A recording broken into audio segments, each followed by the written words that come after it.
4, 3, 2... Minhas amigas e meus amigos, voltamos com direito penal, voltamos com a parte geral, voltamos com a teoria do crime. Nós começamos a analisar na aula de hoje o iter criminis, a consumação e a tentativa. Já temos algumas conclusões. Em primeiro lugar, nós já sabemos quais são as fases do crime, as fases do iter criminis. 1, cogitação. 2, preparação. 3, execução. 4, consumação. Nós sabemos que, regra geral, são puníveis os atos executórios. Eu preciso do início da execução para falar em punição. É o artigo 14, inciso 2º do Código Penal. Ou seja, o crime é tentado quando, iniciada a execução, não se consuma por circunstâncias alheias à sua vontade. Iniciada a execução. Eu preciso do início da execução.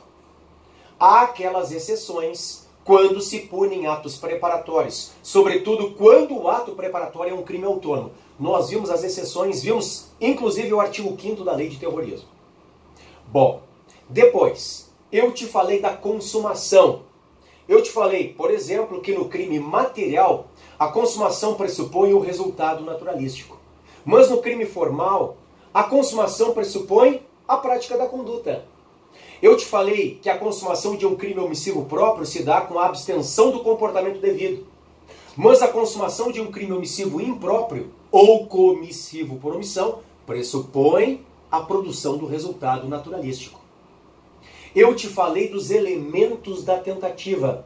O início da execução de um crime, a sua não consumação, a interferência de circunstâncias alheias à vontade do agente e o dolo. Eu te falei de infrações penais que não admitem a tentativa. Te falei da particularidade das contravenções. Não é que as contravenções não caibam na forma tentada, mas por política criminal não é punível a tentativa. É o que está no artigo 4º LCP, não é punível a tentativa de uma contravenção. E depois, não cabe tentativa nos crimes culposos, tem até uma exceção na culpa imprópria, não cabe nos préter-dolosos, não cabe tentativa nos crimes unissubsistentes, nos crimes omissivos puros ou próprios, nos crimes habituais, nos crimes de atentado de empreendimento. Nós vimos como se dá a punição da tentativa. Artigo 14, parágrafo único do Código Penal. O crime tentado é punido da mesma forma que o consumado, mas com uma diminuição de 1/3 ou 2/3. Nós vimos a tentativa abandonada, artigo 15 do Código Penal. Lá estão desistência voluntária e arrependimento eficaz. Na desistência voluntária nós temos o comportamento negativo, e nós temos a voluntariedade, ato voluntário, ainda que não seja espontâneo. No arrependimento eficaz, nós temos um comportamento positivo, um fazer, um tomar uma providência para impedir a produção do resultado, e a eficácia. Arrependimento ineficaz não aproveita o agente. O arrependimento eficaz, como nós vimos, desculpem a obviedade, tem que ser eficaz. A consequência significa que o agente vai ser responsabilizado somente pelos atos já praticados. Cria-se uma ponte de ouro para ele voltar à legalidade. Quando você ouve falar da expressão ponte de ouro, está ali no 15. Cria-se uma ponte de ouro para ele retornar à legalidade, à licitude, com a desistência voluntária e o arrependimento eficaz. Por outro lado, a expressão ponte de prata é reservada para o arrependimento eficaz. O arrependimento posterior, lá do 16. A ponte de prata para o arrependimento posterior do 16. Ou seja, nós não temos ali uma exclusão da tipicidade ou uma extinção da punibilidade. Nós só temos uma redução da pena. Ele vai ser punido com a pena reduzida. Este é o arrependimento posterior e a ponte de prata em direito penal. Então a ponte de ouro está no 15, a ponte de prata está no 16. Ok? Alguns autores, quando falam da colaboração premiada, citam a ponte de diamante. Por exemplo, lá do artigo 4º da Lei do Crime Organizado, a 12.850 de 2013. São expressões utilizadas pela doutrina em direito penal. Ponte de ouro, artigo 15, com a desistência voluntária e o arrependimento eficaz. A ponte de prata com arrependimento posterior do 16. E a ponte de diamante, ou uma ponte de ouro qualificada, com o instituto da colaboração premiada e a possibilidade que o juiz tem de conceder o perdão judicial ao agente. Tá? Bom, vamos avançar. Nós temos agora que enfrentar, olha só, o instituto do crime impossível. Também muito presente nas nossas provas. O instituto do crime impossível, que está no artigo 17 do Código Penal, complementado por algumas súmulas. O crime impossível, antes de mais nada, vem aqui comigo, você tem que lembrar a sua natureza jurídica, porque ele é uma causa de exclusão da tipicidade. Aqui não há aquela discussão que existe na desistência voluntária e no arrependimento eficaz. Porque há quem diga que lá no 15, desistência voluntária e arrependimento eficaz são causas de exclusão da tipicidade, aliás, é a posição que eu defendo nos meus livros. Há quem diga são causas de extinção da punibilidade. Não, aqui não há essa discussão. No crime impossível nós temos uma causa de exclusão da tipicidade. Então você já sabe. Se for reconhecido o crime impossível pelo juiz, não haverá tipicidade. Coloque na tela, o crime impossível, olha lá, é uma causa de exclusão da tipicidade.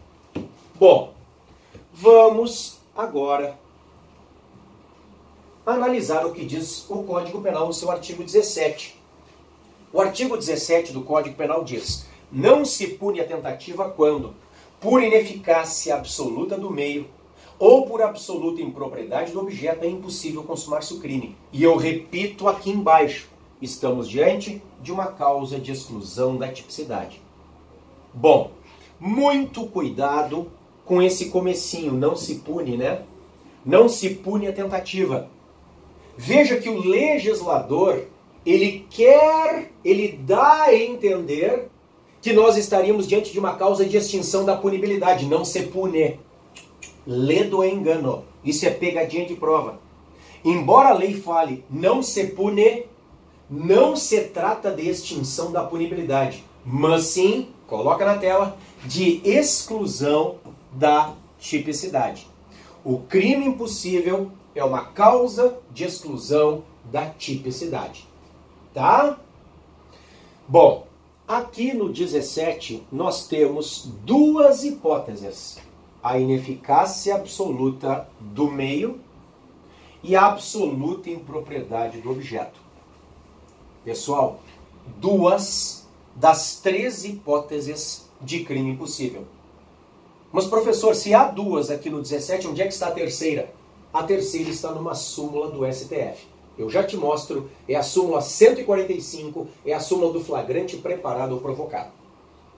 Então veja, nós temos aqui duas hipóteses de crime impossível, coloque na tela. A primeira hipótese é a ineficácia absoluta do meio de execução e a segunda hipótese é a absoluta impropriedade do objeto material. Então vamos por partes.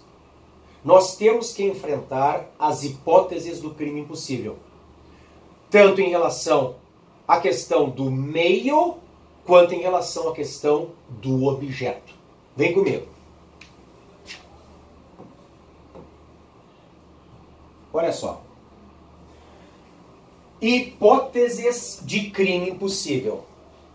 Nós temos a ineficácia absoluta do meio de execução, a impropriedade absoluta do objeto material do crime e o flagrante preparado ou provocado. As duas primeiras estão no artigo 17. Artigo 17 do Código Penal. E a última está na súmula deixa eu apagar aqui. Pronto. 145 do STF. Olha ali. Ineficácia absoluta do meio e impropriedade absoluta do objeto estão no artigo 17 do Código Penal. E a súmula 145 traz o flagrante preparado ou provocado, chamado também, como eu vou te mostrar, crime de ensaio, delito de laboratório ou crime putativo por obra do agente provocador. Então vamos por partes. Temos em primeiro lugar, deixa eu apagar aqui, nós temos em primeiro lugar a ineficácia absoluta do meio de execução. O meio de execução do crime escolhido pelo agente é inidôneo. Este é o teu raciocínio. O meio de execução escolhido pelo agente, ele não tem como produzir qualquer resultado lesivo. Vamos imaginar que o agente resolveu matar a vítima a tiros, mas ele dispõe de uma arma que é defeituosa, ou uma arma de brinquedo.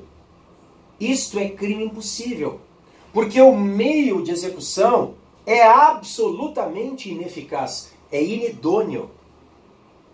Assim é também com a chamada falsificação grosseira. Eu sempre falo do caso da cédula de R$3. A banca FGV colocou agora em uma das suas provas. Imaginem que um sujeito tenta fazer uma compra e apresenta uma cédula de R$3. Ou uma cédula de R$200, uma cédula que não existe. O comerciante lida com dinheiro o dia inteiro, pessoal. Quem é o comerciante que vai receber uma nota de R$3, ou de R$300, ou de R$200? A falsificação grosseira é crime impossível. Muita atenção para a súmula 73 do STJ. Por quê? Às vezes, mesmo diante da falsificação grosseira, existe o estelionato, hein? Porque pode ser que não seja o comerciante a vítima, que não vai cair num conto ali. O conto do bilhete, o conto da cédula falsa. Pode ser que a vítima seja outra, seja um idoso, seja uma pessoa ingênua. Se nós tivermos uma vítima patrimonial no caso de falsificação grosseira, bom, a questão da fé pública continua sendo crime impossível. E o que sobra? Sobra o crime patrimonial. Sobra o estelionato de competência em regra da Justiça Estadual. É o que diz a súmula 73 do STJ. Tá? Então lembre, sempre que o meio de execução do crime ele for ineficaz, absolutamente inidôneo para produzir qualquer resultado lesivo, coloca na tela. Nós temos a primeira hipótese de crime impossível. A primeira hipótese de crime impossível. Ineficácia absoluta do meio de execução. Tá? Bom.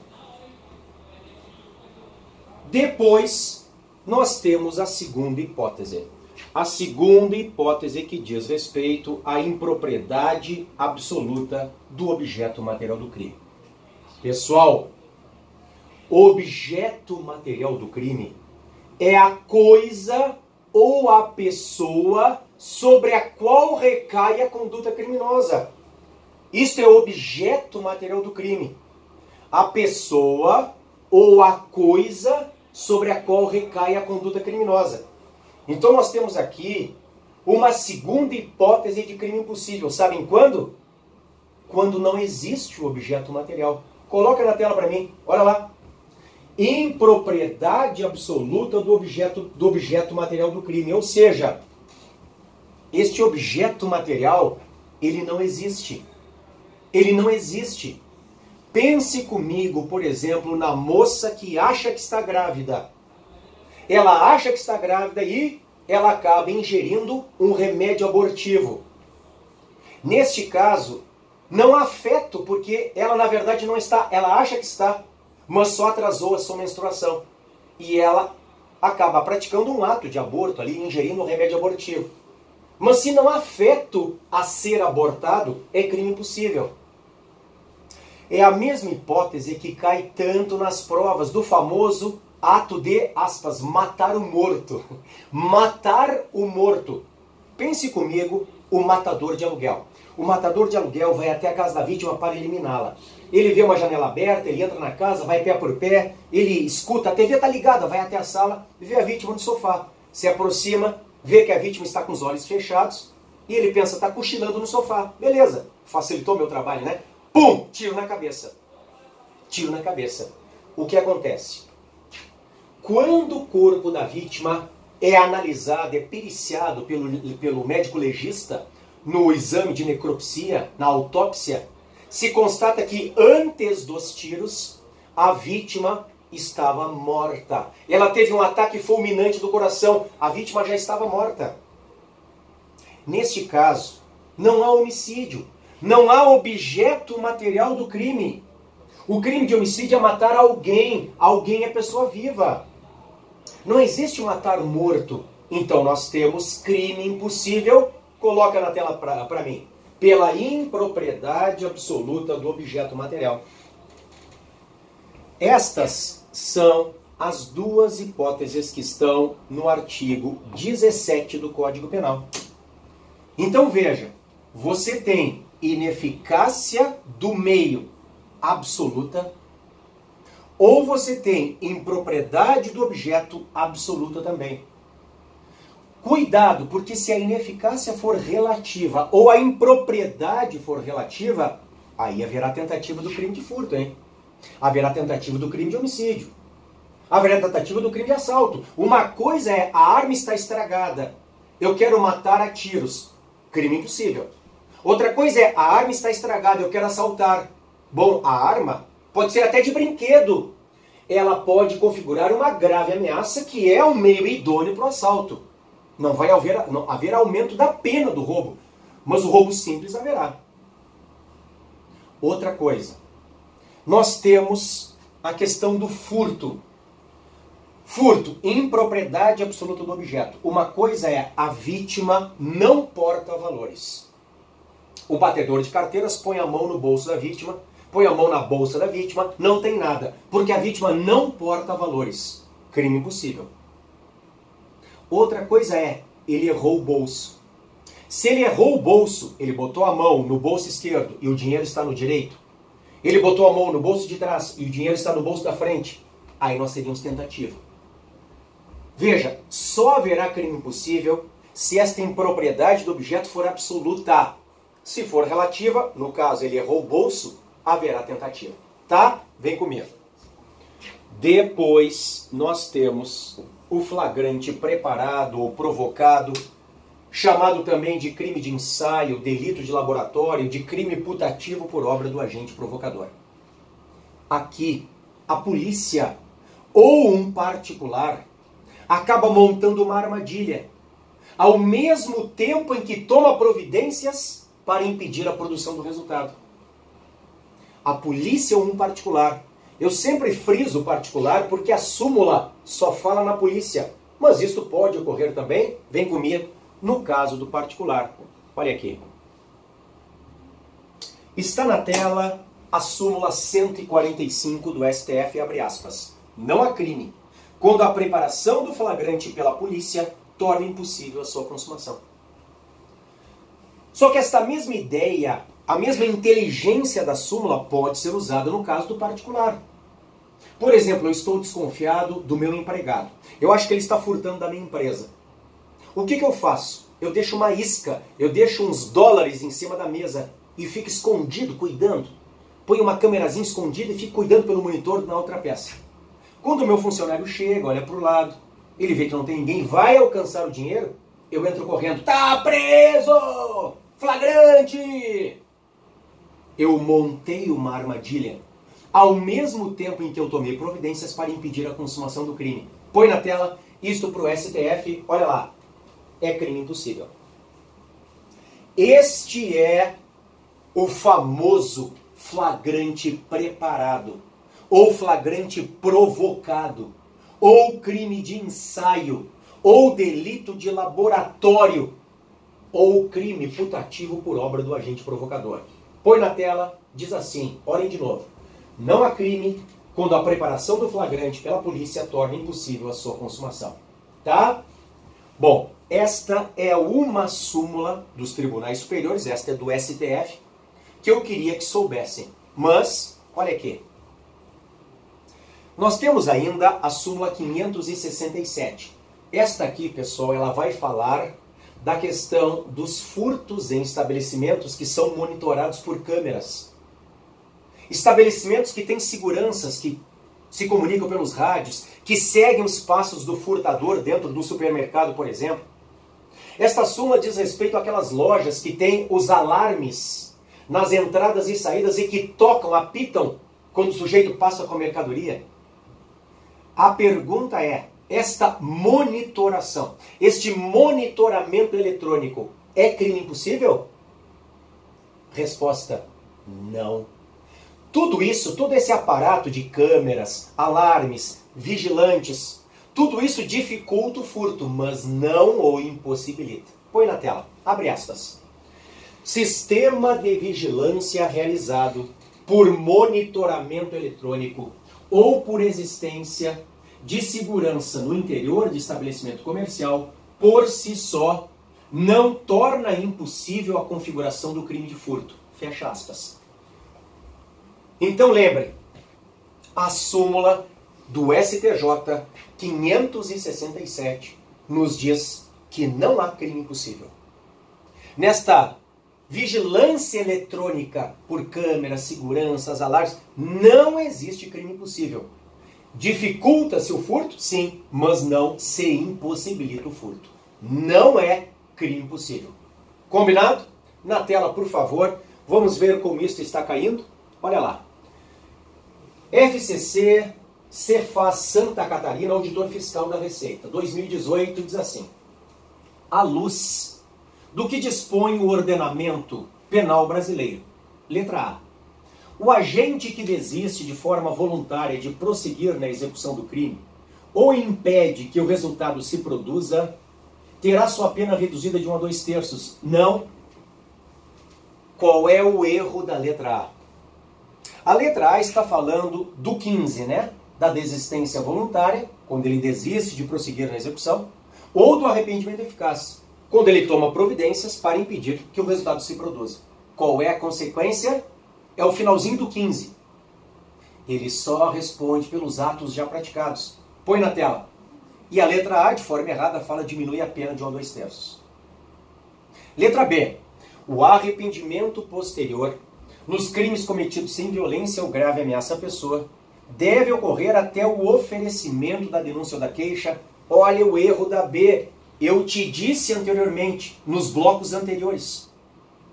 As bancas trazem a pegadinha da palavra oferecimento, mas o 16 do Código Penal fala em recebimento da denúncia ou da queixa. Põe na tela, está errada a letra B. Letra C. Não há crime quando a preparação do flagrante pela polícia torna impossível a sua consumação. Bom, aqui com certeza o nosso gabarito, porque a letra C repete ipsis literis a súmula 145 do STF. Letra C, o gabarito. Põe na tela. Letra D. Crime impossível é aquele em que o agente, embora tenha praticado todos os atos executórios à sua disposição, não consegue consumar o crime por circunstâncias alheias à sua vontade. Isto não é crime impossível. Isto é tentativa perfeita, ou tentativa acabada, ou crime falho. Vimos nos blocos anteriores também. Põe na tela. E letra E. Disse crime culposo quando a gente assumiu o risco de produzi-lo. Não! Aula passada, assumir o risco é dolo eventual, não é culpa. Dolo eventual é assumir o risco. Então está errada a letra E. O gabarito, com certeza, é a C. Não há crime quando a preparação do flagrante pela polícia torna impossível a sua consumação. Súmula 145 do Supremo Tribunal Federal. Joia? Matamos o crime impossível. Te encontro no próximo bloco.